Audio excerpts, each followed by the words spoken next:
How are we doing today? I know we are missing Christy Duff, and that makes the Jason and Christy Duff podcast a little less exciting and certainly a lot less beautiful to look at. And so I apologize for that. She will be back with us next time. We'll continue what you have been used to in the podcast. But my name is Jason Duff, and I'm excited to share some thoughts with you. You know, we look around our world today, and really, there's almost a mini revival taking place. And one, I think, comes from the political climate of the world right now, where it's just a little more acceptable to be bold about your faith. Secondly, I think the assassination of Charlie Kirk had a huge role to play in that. Obviously, the foundation of who he was in his life, but then the fact that his life was so tragically taken from him.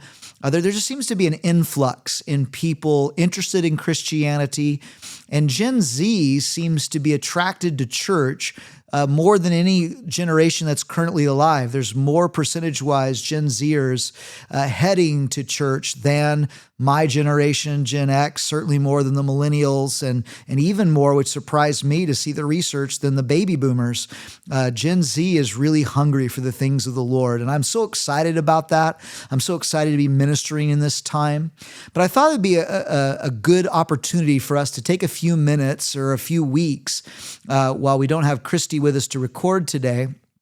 And that is really to give some foundations. And so whether you need this podcast yourself or whether you send this to someone who's interested in Christianity, again, the climate of the world is so excited about Jesus, but there's not a whole lot of resources out there to why we should believe in Jesus or why we should trust the Bible as a reliable source to learn about God. Or now that we've gotten that far, what do we do as believers? So this first podcast, what I want to look at is why a thinking person would believe in God. Again, we live in this world where people are interested in God, people are coming back to church, but the enemy is going to be present in this mini revival we're experiencing in our world. And the thoughts are going to come that says, you know, only dumb people believe in God. It's the same people that believe in Bigfoot and unicorns. And if you're someone who believes in Bigfoot and unicorns, I'm sorry to call you out like that, but they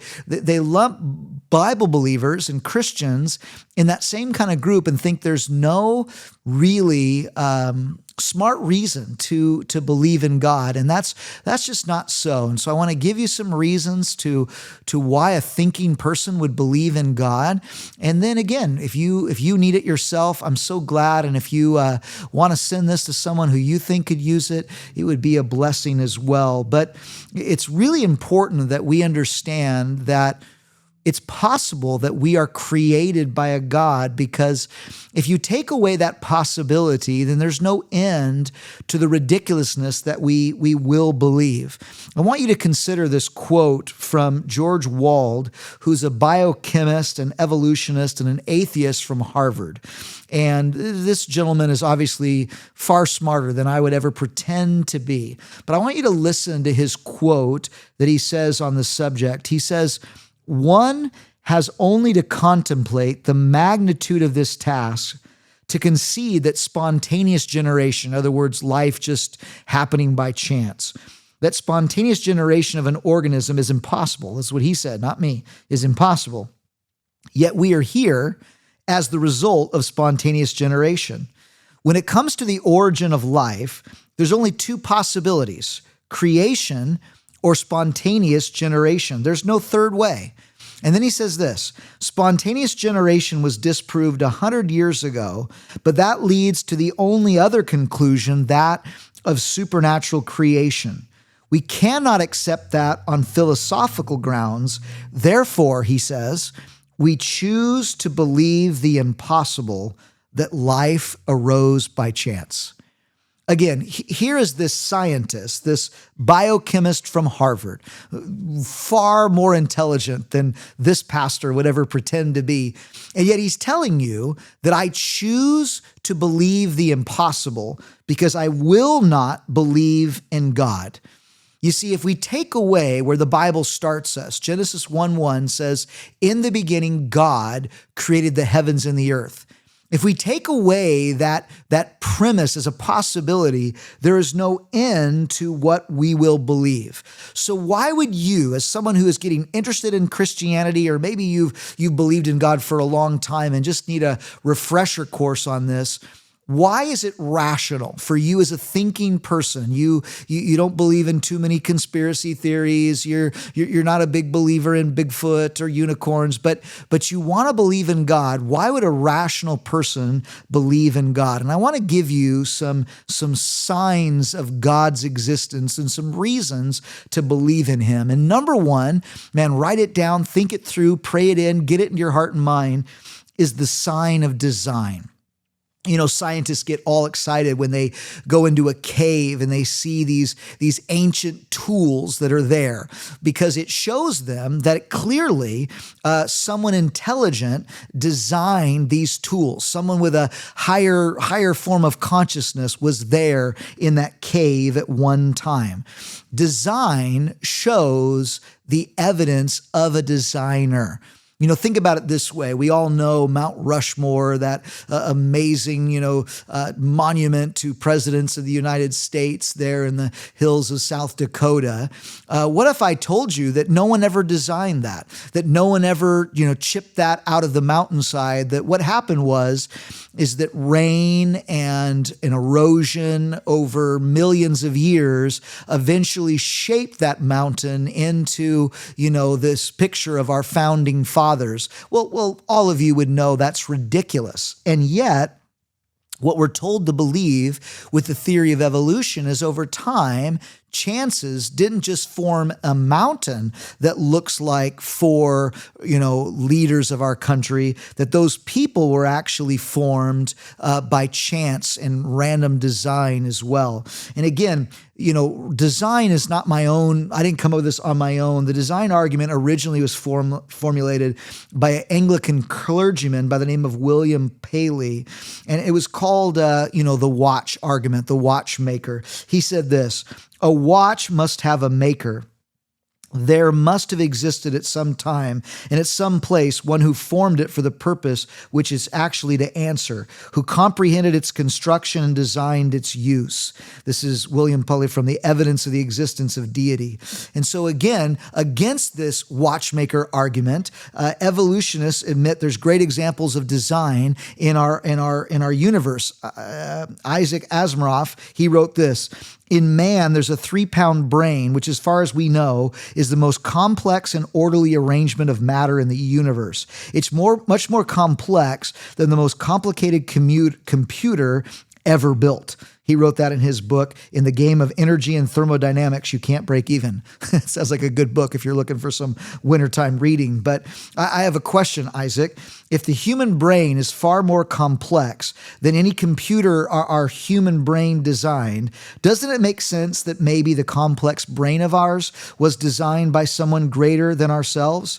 Our own bodies has such evidence of design, but again, not everyone sees it that way. Dr. Richard Dawkins said in his response to the divine watchmaker, he said, all appearances to the contrary. Now, stop right there. That means even though it doesn't appear this way without any evidence, but go on, Richard. He says, the only watchmaker in nature is blind forces of physics. The answer, Darwin's answer, is by gradual step-by-step transformations from simple beginnings, from primordial entities sufficiently simple to have come into existence by chance. Each successive change in the gradual evolutionary process was simple enough relative to its predecessor to have arisen by chance. In other words, you can get a watch without a watchmaker. You can get Mount Rushmore without the designers. You can get your iPhone without Steve Jobs or any of the people that put it together. You can get that as long as you have lots of time and make tiny changes every few generations or so. And again, to the thinking person, that sounds very logical, especially to someone that has no alternative to believing in God. But there's a serious problem with this theory. Darwinian evolution believes that small changes or mutations over time produce what we call different animals. Or in other words, the fastest rabbits survived to have babies and the slow rabbits became lunch. So the next generation had faster genes. And by the way, I have no problem with that. What the problem I have with is from one small change to the next over millions or billions of years, eventually you get the fox that was chasing them. You see, for that to be true and the atheist to be right, evidence of design, if they were right, evidence of design is not evidence of God. Natural selection produces the design. But in order to say that, and listen close, this is so important to what I want to communicate today, to argue that natural selection and mutations produce evidence of design, those mutations would have to provide new information to the animal it did not previously possess. And that is just not simply how it works. But don't take my word for it. I'm a pastor, so maybe I'm gifted in Bible teaching, but you shouldn't listen to me when it comes to matter of science. I can't even say the word right. So let me read to you from some scientists. This one is L.P. Lester, and he says this: anyone who understands the basics of biology recognizes, of course, as Darwin did, that natural selection is a logical process that one can observe. Faster bunnies survive to have, fast baby bunnies. So we understand that. However, he says, natural selection only operates on the information that's already contained in the genes. It doesn't produce any new information. It's not adding information. And again, I'm going to read some more scientists so you can see it's not just one guy that's being crazy. This is a quote from Dr. Lee Spetner, who is from Johns Hopkins University. Again, super smart guy. And he writes this: in all of the studies I've done in my career in life sciences, I have never found a mutation that added information. All mutations that have been studied on a molecular level turn out to reduce genetic information and not increase it.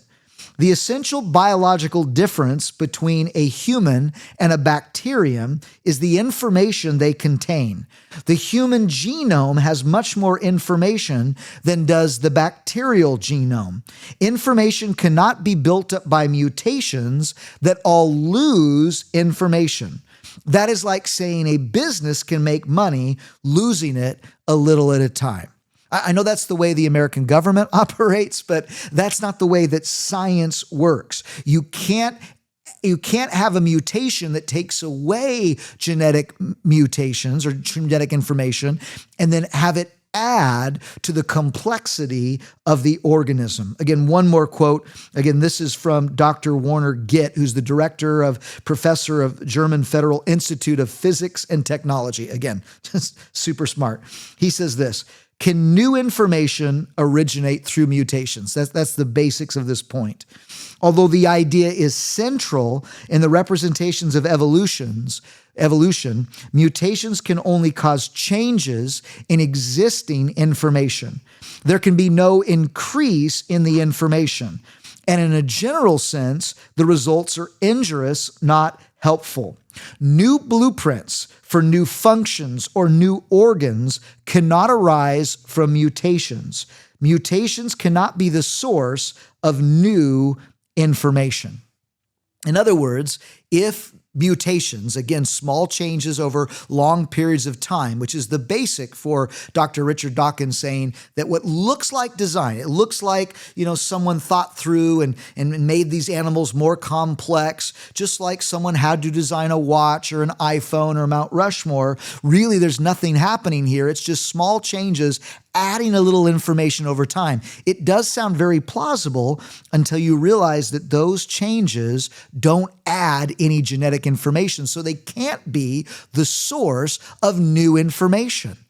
Again, we go back to what the Bible tells us, the very first verse of the Bible, that in the beginning, God created the heavens and the earth. If I was looking for someone to be the source of design, the source of information, my Bible that people are being more attracted to more and more, there are great, wonderful reasons to believe in it because God was the one that added that information. So if I was looking for evidence that there's someone out there greater than us. I'm not saying it's the God of the Bible, but there's evidence out there that someone's greater than us exists. The first thing I'd look to is the sign of design. And everywhere around us in our living world, we are such complex organisms. That information had to come from somewhere. It didn't come from mutations that only take away genetic information, so that had to come from the Lord. The first one is the sign of design. The second one is the sign of the universe. It's similar to what we were just talking about, so we won't take too long with this one, but the reality is there are only three options for how we have the universe we have today. Either the universe always existed, either the universe created itself, or thirdly, it was created. And let's consider those three options just for a second. The first option, that the universe has always been, that it's eternal. Most of you know, if you don't, let me tell you, that has been utterly rejected by all of the scientific community, not just Christians, by the scientific community. Why? Because of evidence. The evidence of the fields of astronomy, the background radiation echo, the second law of thermodynamics, the motion of galaxies, now overwhelmingly point to the fact that the universe, in fact, had a moment in time when it came into being. It wasn't eternal. It had a moment in time when it came into being. Now, I know that the scientific community would call that moment the Big Bang, but again, I remind you again what Genesis 1:1 says. What does our Bible tell us? In the beginning, God created the heavens and the earth. It tells us there was a moment in time that our world, our universe, came into being. It had not always existed. It had a moment in time when it came into being. And not the God part of that, but the fact that at a moment in time it came into being is exactly in line with the majority, the vast majority of scientific thoughts today. Stephen Hawking, a very popular and immensely respected astronomer from Cambridge, he said this. He said, almost everyone believes that the universe and time itself had a beginning. So, did the universe always exist? No, it didn't. So that brings us to number two. Maybe it created itself. Well, that's ridiculous just on a philosophical ground. Because why? If you're not around to do the existing, you're not around to do the creating, you can't do any creating. And again, most atheists believe what was around before the universe was nothing. David Hume, one of the most zealous skeptics of Christianity ever, agreed that things don't just pop themselves into existence. He wrote this, I never asserted so absurd a proposition that anything might arise without a cause. The impossibility of something creating itself is in harmony with the basic law of physics that says, from nothing comes nothing. I know you got to be really smart to believe that, but it's true. From nothing comes nothing. So the universe did not always exist. It did not create itself. And so that leaves us only one option, that it was created. Now, again, skeptics would say, well, hey, it did pop itself into existence because it's here. Again, you have to have faith to arrive at that equation. It did not always exist. It could not possibly have created itself. And so therefore it was created. And again, isn't that exactly what the Bible tells us? In the beginning, God created the heavens and the earth. The existence of the universe has led many people to conclude that God must exist, including, get this, Charles Darwin himself, who said this, reason tells me of the extreme difficulty, or rather impossibility, of conceiving this immense and wonderful universe, including man, with his capability of looking far backwards and far into the future as a result of blind chance or necessity. When thus reflecting, I feel compelled to look at a first cause, having an intelligent mind in some degree analogous to that of man. Because of that, he says, I deserve to be called the theist. Charles Darwin was a theist. He believed that there was a God. And that's all I'm trying to do with this podcast today, is trying to say you're not an idiot for believing there is a God. We're not talking about whether he's the God of the Bible. We're not talking about Jesus, God become flesh. We're not talking about his death on the cross for you. All we're trying to establish is, are you an idiot for believing in God? And my answer is absolutely not. There are wonderful scientific reasons to believe that there is someone out there greater than yourself. What are those signs? Well, we have the sign of design. We have the sign of the universe. Thirdly, we have the sign of morality. The fact that there is morality in the world. Again, the book of Romans says this, for since creation of the world, his invisible attributes, his eternal power, his divine nature have been clearly seen, being understood through what has been made, that they are without excuse. The reality is all of us have within us some sort of morality. And you can see it even in the argument that, evolutionists will say, well, why don't you want creation taught in school? Well, they will say, because we don't want to lie to children. And I would 100% agree that we don't want to lie to children. Obviously, I don't think that creation is a lie, but I don't want to lie to children. But let's back it up a step. Why don't you want to lie to children? Why don't you want to lie to anyone? If all we really are at our base is a chemical reaction, why is anything wrong in the first place? Is it wrong for the cheetah to chase down the gazelle and murder it? Well, no, that's what it's designed to do. It's food. Well, okay then. But why is it wrong then for us to do certain things? And we can say, well, it's just the result of what works best to our society has become our morality. But again, why? Why is that the case? Again, if we're just chemical reactions, why should you put your morality on me? And why should I put my morality on you? Again, if all we are is chemical reactions, it's not wrong for vinegar to react to baking soda. There has to be a reason these things are wrong. And again, the Bible actually tells us the reason that we operate with morality, whether you know why you do or not. It says this in Romans chapter 2, verse 14 through 15. When Gentiles, that's non-Jews, that's most of us, when Gentiles who do not have the law by nature do the things in the law, these, although not having the law, are a law to themselves, who show the work of the law written in their hearts, their conscience also bearing witness between themselves and their thoughts, accusing them or excusing them. God says the reason you and I know the difference between right and wrong is because God put that in your heart. He put into every single one of us a sense of morality. Now, that morality gets skewed. You grow up in a super racist household. Somehow you might think it's okay to be racist, and people have to correct you that that's not right. We certainly are an effect of our environment, but there's something in us and in every generation of human beings that understood the difference between right and wrong. And why, again, is that Romans tells us God put morality in our heart. There are great reasons to believe there is someone out there greater than you that exists.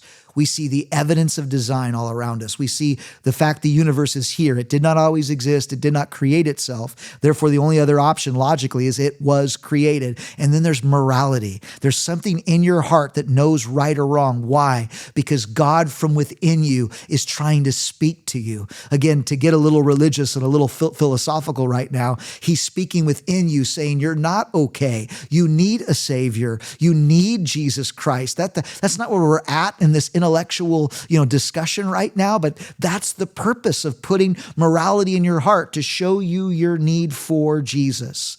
And again, can we prove without a shadow of doubt that God exists? Of course not. And that's where the atheist says, that's faith. Your belief is based on faith. Mine is based on science. But wait. As we close, let's go back to where we started, that quote by a super smart individual, George Wald. He says, one has only to contemplate the magnitude of this task to concede that spontaneous generation of an organism is impossible. Yet, he says, we are here as the result of spontaneous generation. I don't want to go too fast. Seriously. He says, spontaneous generation is impossible, yet we are here as a result of spontaneous generation. He goes on to explain his point, when it comes to the origin of life, there are only two possibilities: creation or spontaneous generation. There's no third way. He says spontaneous generation was disproved 100 years ago, but that leads to the only other conclusion, that of supernatural creation. We cannot accept that on philosophical grounds. Therefore, we choose to believe the impossible, he says. that life arose by chance. Now, he makes this statement, and here's what I want to close with. He says, we choose to believe the impossible. Why would this Harvard professor say that life appearing by chance is impossible? Because you can mathematically figure out the chances. You see, there are over 300 left-handed and right-handed amino acids in our world, but only 20 are used to produce life. In order to do that, you need the right 100 to line up in the exact correct order to produce life. And scientists have put the odds of that happening by chance as the same as flipping a coin and having it land on heads 100 times in a row. So you're saying there's a chance. Well, okay, what is that chance? Well, you can multiply it out. The fact that you would get heads once, it's 50-50, right? The fact that you get heads twice, you start multiplying these things out. Science tells us that in order to get 100 amino acids to line up in the exact order they need to be, the same chance, you would need to flip that coin 300 million times a second for a quadrillion years to have it happen once. Now think about what I just said. The equivalent of getting 100 left-handed amino acids to line up correctly to produce life would be the chance of having 100 head flips in a row be heads. For that to happen, you have to flip that coin 300 million times a second for a quadrillion years. Now I know they say, and I disagree with this too, but that's a discussion for another time, that our world is 6.5 billion years old. But if I even just give them that one, there isn't enough time. Because even if you flip that coin 300 million times a second, which is a lot, for the 6.5 billion years that the universe has supposedly existed, there isn't enough time for life to appear by chance. And remember, it doesn't have to just happen once. If then it's not by chance, that's happened a second time. You got to get a blue one and a pink one. They got to find each other in the primordial ooze, and he's got to take her out to dinner and put on some nice music. And this is what has to happen. So again, that's why George Wald would say, I choose to believe the impossible. Life appearing by chance is impossible because he does not want to believe in God. And many people don't want to believe in God. They choose to believe the impossible. That's not called science. That's called faith. And I'm sorry, but I already have a faith. And my faith is that in the beginning, God created the heavens and the earth.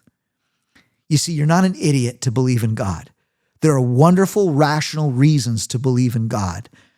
Next time we're together, I want to have the discussion of why the Bible is a reliable source to learn about God. Because great, we established that there's a God. Why would I trust what the Bible has to say about God? Because there are 27 books that man deems to be religious. Why is the Bible telling you the true story? If you want some great resources, I want to give you a couple quickly. This is a book I wrote called Walking with God. And it's basically what to do with a brand new believer. You want to know the fundamentals of your faith. The first chapter is how do we get saved? And then after you establish that, either you accept the first chapter or you don't, why I need to get saved. Then it's like, how do I read my Bible? How do I pray? How do I get anything out of this book? Why do I need to be filled with the Spirit? How do I fast? And why would I want to? Because food is so good. When it comes to the topics we're talking about, it's the second book I wrote called Groundwork, Laying a Foundation for Your Faith. And again, both of these, whether it's the fundamentals of walking with God or Groundwork, both written by me, Jason Duff, you can get them on Amazon and order them. This book lays out, again, why I believe in God, why is the Bible a reliable source to learn about God, and once we establish that, what does the Bible teach us about this God? So there's just one of many great sources when it comes to apologetics. Most of the stuff I learned from my college pastor. His name is Charlie Campbell. He's got a great website called alwaysbeready.com, and he's got so many resources on there that you can go and download for free, that you can answer the questions of how can I rationally believe these things in my life. I'm so excited that revival is taking place in our world, and my heart is to give you some tools to understand you're not believing a fairy tale. You're believing something that is rock solid, based on truth. God bless you. We'll see you next time. Again, remember, if you want to support this ministry, go back to the website, click on the giving page. It does take money to get these studies edited and uploaded. It takes money to maintain the website. So anything you can do to partner with us, man, I'm so thankful for those of you that are, and thankful for those that are praying about that in the future. God bless you. We'll see you next time.